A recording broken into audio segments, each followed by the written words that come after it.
दीपक ज्ञानेश्वर गाडवे. काय प्रकार आहे दीपक शेठ? हा प्रकार मी गावातून घरी येत होतो. राजेंद्र तानाजी गाडवे ओढ्यात त्यांच्या तिथे हे वासरू होतं रस्त्याला फिरत. आम्ही तिथे 2-2:30च्या सुमारास त्याला बांधून ठेवलं. त्याच्यानंतर 5च्या सुमारास त्याला घरी घेऊन आलो.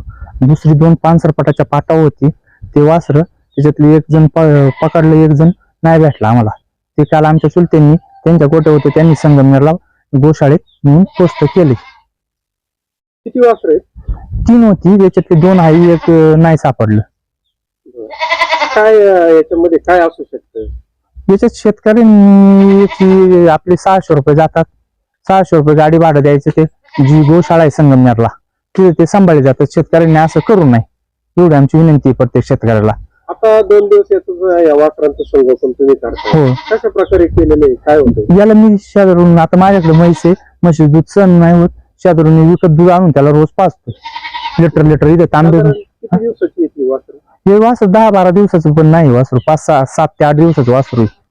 कशामुळे सोडले असतील काय वाटतं? याच्यात दूध पाजायला नको म्हणून त्यांनी सोडलेली. म्हणजे स्वतःच्या स्वार्थासाठी? हा, स्वतःच्या स्वार्थासाठी सोडून देतात हे.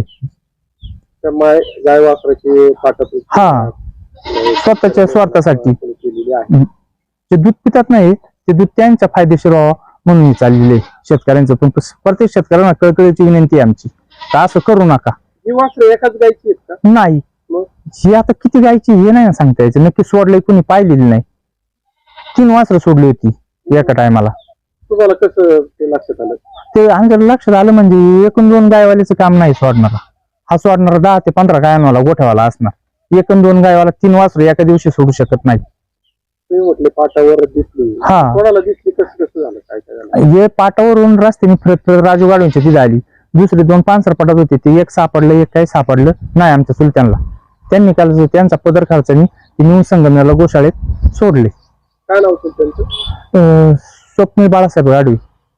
आणि राजेंद्र गाडवे यांच्याकडे येतो. हा, त्यांनी त्यांच्या तिथून घरी आणलेले. त्यांनी पण संगोपन केलं? हा, त्यांनी केले. चालेल. हा खरं तर एक संदेश दिला पाहिजे शेतकऱ्यांनी त्याचं संगोपन कसं केलंय. आणि एका शेतकऱ्याने ते वासरू गायीपासून अलिप्त करून त्याला सोडून दिलं. हा, असं शेतकऱ्यांना कळकळीची विनंती आहे की शेतकऱ्यांनी असं करू नये. आणि दुसऱ्या शेतकऱ्याने ते सांभाळलं. हा, असं करू नये या शेतकऱ्याचा असा संदेश आहे. त्याच्यातून शेतकऱ्यांनी बोध घ्यावा. हे जर्सी गाईचं वासरू हे नर जातीचा हे बैल म्हणावं लागेल ना. गोरा. हा, गोरा, नर जातीचा गोरा आहे. तो मंगळवार दिनांक 20 तारखेला रात्रीचं 9 ते 10च्या दरम्यान कोणीतरी वाटेला आणून माझ्या घरापाशी ओढ्यामध्ये सोडलेले. तर ते हंबरण्याचा आवाज आल्यामुळे आम्ही लाईट लावून बघितलं तर एक 15 ते 17 दिवसाचं गोरा गाईचं वासरू हे तिथं आम्हाला आढळून आलं. त्यानंतर ते मी घरी आणलं. दुसऱ्या दिवशी सकाळी मी चौकशी केली कोणचं सुटून आलंय, चुकून आलंय, तर काय असं आढळून नाही आलं. अजून पाटाला लोकांनी मला सांगितलं, दीपक ज्ञानेश्वर गाडवे यांनी मला सांगितलं अजून पाटाला 1-2 वासरं आहेत. मग त्याच्यानंतर ते मी हे वासरू घरी नेलं, दूध पाजलं त्याला. 2 दिवस मग दीपकनी 2 दिवस तिकडे दीपक घेऊन आला, त्याचे संगोपन केलेलं आहे 2-3 दिवस. तर लोकांनी हे वाघानी खावा म्हणून किंवा ते सांभाळत नाही किंवा दूध पाजत नाही. जर्सी गोरा जातीचं हे असल्या, नर जातीचं हे असल्यामुळे लोक अशी रात्रीचं सोडून देतात. पण तर लोकांनी असं हा संदेश असा द्यावा की कमीत कमी ते हे गोशाला आहेत पण ते 1-1.5 महिन्यापर्यंत सांभाळावं त्यांनी. 1.5 महिन्यानंतर ते त्याचं संगोपन करतात. आता ते दूध पितंय त्याच्यामुळे गोशाळेमध्ये पण 1 महिन्याच्या आतलं वासरू घेतलं जात नाही. आम्ही चौकशी केलेली.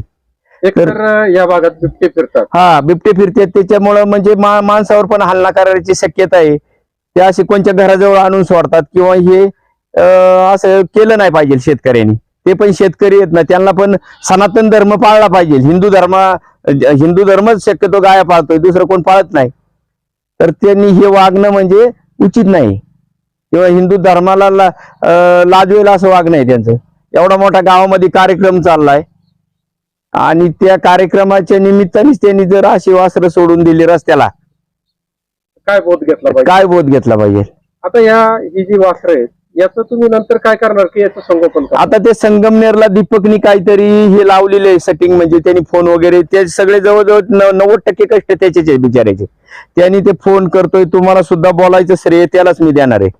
आणि त्याच्यानंतर मग त्यांनी ते म्हणले 1 महिन्याच्या आतलं घेत नाही, तर तो एक अजून 10-15 दिवस सांभाळायला तयार आहे. आणि 1 महिन्याचं ते झाल्यानंतर आम्ही गाडी भाड्याने करून किंवा कोण इथले त्यांचे हे असतील कनेक्टेड माणसं ते शोधतोय आम्ही. आणि त्यानंतर मग आम्ही संगमनेर किंवा पांढरपोळला असं आम्हाला अजून डिटेल ती माहिती घ्यायची आहे.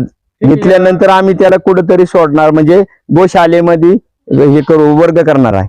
गोशालेने देखील समजा चौकशी केल्यानंतर काय सांगितलं की 1 महिन्याच्या नंतर पुढच्या वयाचं वासरू पाहिजे का त्यांना? हो, त्यांना ते म्हणले दूध जर पेते त्याला चाऱ्याची अजून ओळखच नाही, चारा खात नाही, एवढं खर्च गोशालेवाले किंवा एवढं लहान मग ते बाटलीने दूध पाजणे, बरेच त्यांचे पण बरेच जनावर आहेत. ते म्हणले एवढं संगोपन आम्ही नाही करू शकत, कमीत कमी ते चारा खाणारं पाहिजे, त्याच्यासाठी 1 महिन्याच्या पुढचं पाहिजे म्हणजे त्याचं वय.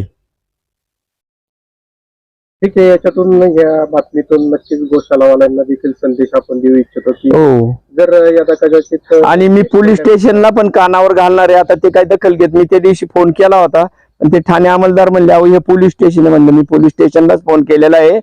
तर ते म्हणले आता ते तुम्ही तिकडे हे करा. काय बोलले मला कळालंच नाही, म्हणजे त्यांनाही कळालं नाही आणि मलाही कळालं नाही. तर मी प्रत्यक्षात भेट घेऊन जे कोण सोडणार आहेत त्यांच्यावर जर तशी कायद्यामध्ये तरतूद असेल तर त्यांनी कायदेशीर कारवाई नक्कीच करावी अशी माझी एक विनंती राहील. नक्कीच याच्या कायद्यामध्ये नक्कीच तरतूद असणार आहे, पण त्याचा पाठपुरावा नक्कीच कराल अशी अपेक्षा यातून शेतकऱ्यांनी बोध घ्यावा असं राजू शेठ गाडवे यांचं म्हणणं आहे. आणि यापुढील काळामध्ये असे गैरप्रकार निदान ओतूर या चैतन्यभूमीमध्ये घडू नयेत अशी अपेक्षा.